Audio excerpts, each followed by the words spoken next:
Magandang oras at magandang buhay sa lahat ng ating mga katiats at sa bago pa lamang sa channel. Ang ating episode ngayon ay tungkol sa tinatawag na Sovereign Wealth Fund o itong Maharlika Fund, MIF.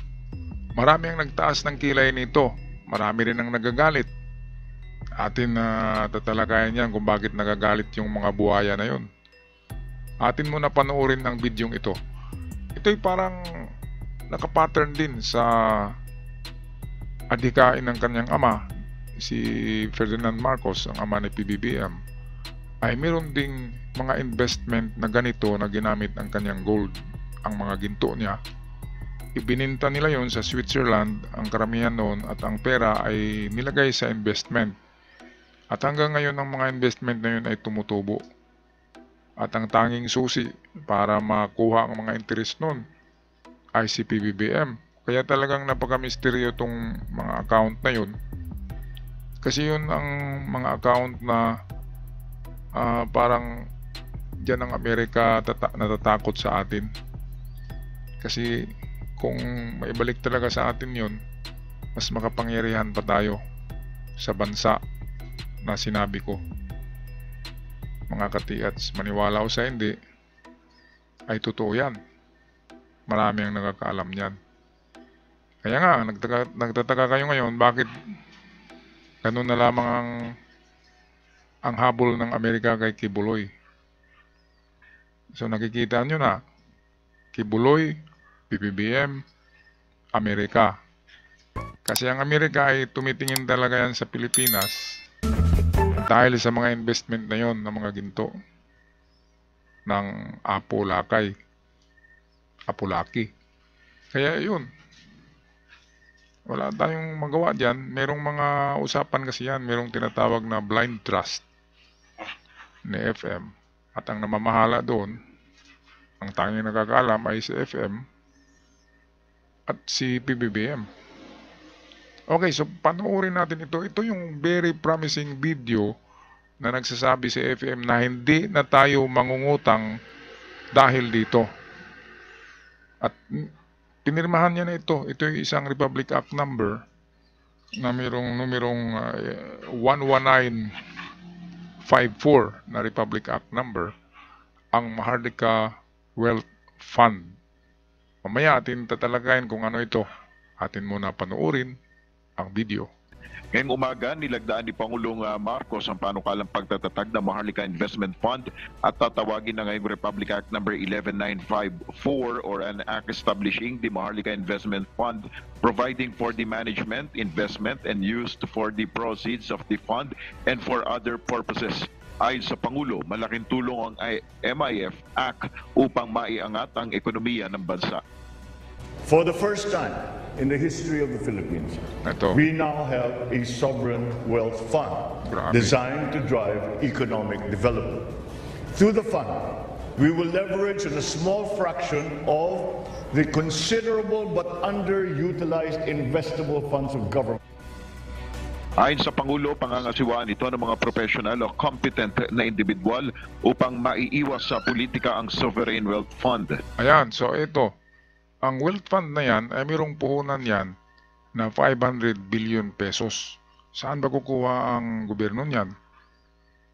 500 billion yan ha. Yan ang initial na investment natin. Ang investment na yan ay, of course, yung mga eksperto dyan, yan ang magtalaga sa pera na yan kung saan yan i-invest na tutubo yan ng malaki. Ang ating 500 billion pesos na puhunan sa Maharlika Investment Fund. Saan ba yan nakukuha? Dito na nagagalit yung mga kurakot. Kasi kinukuha yan sa excess fund. Halimbawa yung kay Sara Duterte na yung comics niya ay merong budget na 10 million pesos. Ang sobra doon ay kukunin yun ng gobyerno kasi hindi na ginagamit. Sa DPWH, kapag ang project ng tulay ay may halaga lamang na sabihin natin 1 billion ang tulay, and then hindi naubos yun, pag liquidate ay may sobra pa. Ang mga sobra na yan ay mapunta yan sa bulsa ng mga kurakot. Kaya maganda ang Maharlika Investment Fund kasi kinukuha niya yung mga excess funds sa lahat ng ahensya ng gobyerno, lalo na dyan sa GSIS, Pag-ibig, SSS, at kahit na sa Pagcor, kumukuha din ito. Kaya marami ang nagagalit. Iba naman ay sabihin kaagad na nangurakot si PBBM. Hindi ganyan. Lalo na maglalagay diyan si PBBM mismo ng kanyang mga interest sa investment ng kanyang ama. Yung sinasabing wealth for humanity ay tumutubo pa rin yun hanggang ngayon. Kaya ang tubo na yun ay pwedeng idagdag niya dito. Ito'y parang front lang ito para hindi mahalata yung wealth for humanity. Para hindi mahalata na ginagamit na. Katulad ng pagbayad natin ng tax natin noong nakarang taon, 96% ng total utang natin, 4% na lang ang natira. Binayaran ni PBBM, ang tanging presidente lamang yan, one and only, na nakapagbayad ng utang ng Pilipinas. At sa ngayon, meron na tayong 14 trillion pa rin ang utang natin kasi taon-taon nangungutang talaga tayo. Pero ang maganda ay nabayaran na yung 2023 na utang natin. At yung mga nakaraang mga presidente, tanging tubo lamang ang binabayaran, interest. Kaya ito, parang meron tayong nakikitang maganda, lalo na pinagpatuloy ni PBBM itong Maharlika. Ito kasi ay ano pa rin ito ni FM, ni Apolacay ang Maharlika, kanyang binabanggit niya na grupo. Kaya ito, pinagpatuloy ni PBBM, baka dito niya ilalagak yung mga interest ng Wealth for Humanity na investment ng Apolacay na hanggang sa ngayon ay tumutubo. Balik tayo dito sa video. Inevitably, if you put me or the Secretary of Finance or in a decision-making loop, those decisions will be colored by political considerations. And that must not be the case. Tama. Paliwanag pa ni PBBM dahil sa MIF Act, hindi kinakailangan mangutang pa ang Pilipinas para lamang sa mga ipapatupad na mga programa o proyekto ng gobyerno. Nagpasalamat naman ang Pangulo sa Kongreso sa pagpapasa sa batas na ito. Napakaganda na plano, no? Ito kasing Sovereign Wealth Fund ay hindi lang ito original sa Pilipinas. Ito ay ginagamit din ito ng South Korea at ng Singapore. Kaya pumapattern tayo dito. Ang ginawa ay kumukuha tayo ng mga excess na pera sa mga project na natapos na. Di ba pag i-liquidate, ay meron talagang sobra yan. Ngayon ang ginagawa ng mga mga head sa mga branches na yan ng gobyerno. Example nga, DPWH, maraming project yan, di ba, mga tulay. Ngayon, kung merong sobra, kukunin yan ng MIF or itong Maharlika Wealth Fund at ilalagay doon sa pondo. Okay, kailangan natin ng 500 billion pesos initial na pondo para kikilos ang Maharlika Wealth Fund. Kaya kung makakilos na yan, sabi ni PBBM, hindi na kailangan tayo mangutang. Ang kita sa 500 billion investment, ang kita doon ay yun ang gagamitin para sa mga proyekto ng gobyerno, tulay, daan, mga infrastructures, building, at kung ano-ano pa. Kaya napakaganda nito kasi nakapattern siya sa nangungunang mga bansa sa Asia, katulad ng South Korea at ng Singapore. So ito yung explanation kung paano nakapagkuha ng malaking pera. Ang maganda diyan, hindi kinukuha yan sa bulsa natin ng taxpayer. Kinukuha yan doon sa mapunta na sana sa mga bulsa ng mga kurakot. 'Di ba? Sabi ko nga kanina, yung comics lang yun 10 million ang budget. Pinatigil yun ng Senado. Yung comics na yun na pinapalabas na ginagamit na campaign materials for election para sa mga bata. Kaya walang kakwenta-kwenta, 10 million, gastuhan mo ng comics, ang daming comics sa internet.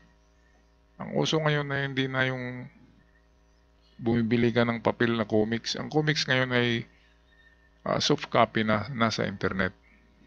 Kaya walang kwenta sa mga bata yon. Yung comics na yon ay nag-justify lang yun para ma-release yung 10 million pesos budget para sa comics na walang kakwenta-kwenta. Okay, kaya pinatigil yon at ang sobra na pera doon mapunta sa Maharlika Wealth Fund or Sovereign Wealth Fund of the Philippines.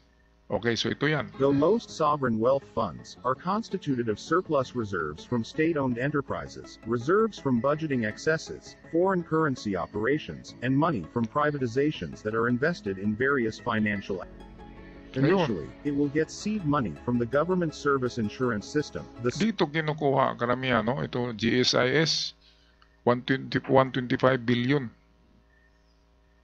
ang pondo niyan itong taon. Kaya ang sobra diyan kukunin. Social Security System 50 billion, Land Bank of the Philippines 50 billion ang binigay diyan ng gobyerno, DBP at itong isa pa dito. At ang mga excess dyan sa taon na ito ay kukunin at ilalagak sa Maharlika Wealth Fund. Kaya ang daming nagagalit dyan. Ang nagagalit dyan ay yung buhaya. Mga buhaya sa GSIS, Social Security System, Land Bank, DBP, at iba pang sangay ng gobyerno na may pera na pondo. Sila yung unang nagagalit dyan. Kasi imbis mapunta sa bulsa nila, ay kinuha ni PBBM para ilagay doon sa investment. Which is kapag nag-click na yun at kumikita, yun na yung time na hindi na tayo mangungutang. Pero kapag by next year ay ginagamit yun para sa mga projects at hindi na tayo nangungutang, ibig sabihin na dinagdagan ni PBBM ng sariling pira niya galing sa Wealth for Humanity ng kanyang ama na para sa sambayan ng Pilipinas. At interest lamang yun. Sabi nila, hindi raw nakukuha talaga yung principal kasi hinahawakan ng makapangyarihang tao. At ang interest lang ang nakukuha. Kaya pwedeng dagdagan yan ni PBBM para hindi mahalata na ginagamit na talaga ang Wealth for Humanity. Kasi magkagulo yan, sobrang gulo yan. Kapag malalaman na totoo, yung Wealth for Humanity na yan. Social Security System, the Land Bank of the Philippines, the Development Bank of the Philippines, and the national government. Though due to the polarizing issue about its funding, the Maharlika investment would no longer source funds from the government service insurance and the Social Security System. Future annual infusions are planned from the national budget, Central Bank of the... At the same time, sustainability means equipping our people with the tools they need to meet the challenges of the fourth industrial revolution.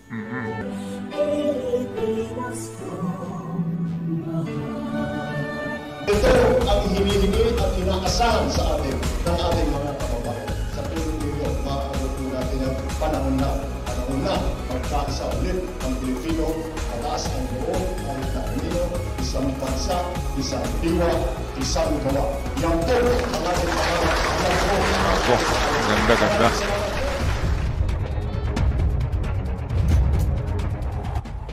At hanggang sa muli mga ka-TH, mga ka-good news, mga kababayan ko, napakagandang adhikain ito ni PBBM na pagpatuloy ang mga adhikain ng kanyang ama. Maraming salamat mga ka-TH. Hanggang sa muli, ako'y magpaalam na God bless the Philippines and God bless the people.